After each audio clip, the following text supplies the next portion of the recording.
These distinctly 1970s looking cameras are the very latest thing in photography.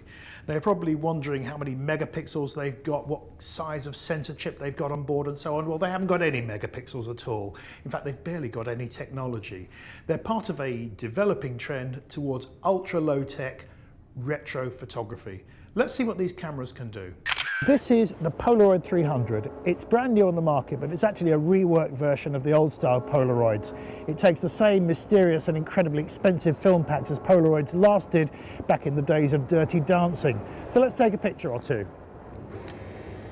And there's a magnificent clunk and a snap, and there's all kinds of buzzing going on, and look, here comes a Polaroid.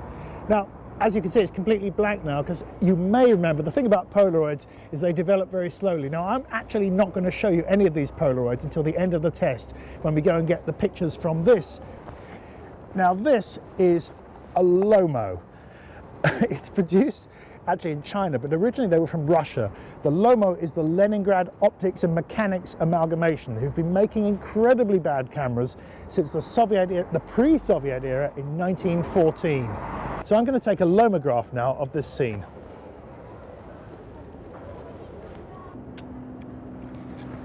That's a panorama done. Let's go and take something else now.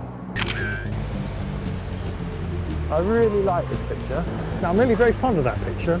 I hope the lomograph does it justice. Whir and burr again.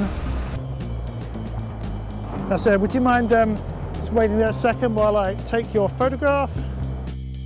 This hankering for old retro photography is not quite as daft as it seems. With a digital camera, you know, if you take hundreds of pictures, you will eventually get one that comes out perfect.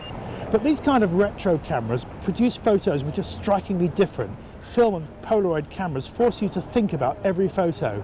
No more randomly snapping away, no more checking the screen to see if you've got one in focus. It's funny, I set out this morning to take some really bad pictures, and probably more by luck than judgment, I've come back with something I think quite creditable. This is that view from Southwark Bridge. Now, Lomos have always had basic lenses, and this new model adds to the distortion by being a fisheye, and the effect is really interesting and novel.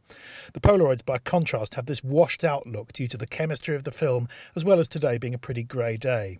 I like the look, and of course they're true one-offs. Look, I hope you've enjoyed this edition of Technopolis TV as much as I have, and maybe you will even get the old-fashioned shutterbug as a result. Thanks for watching.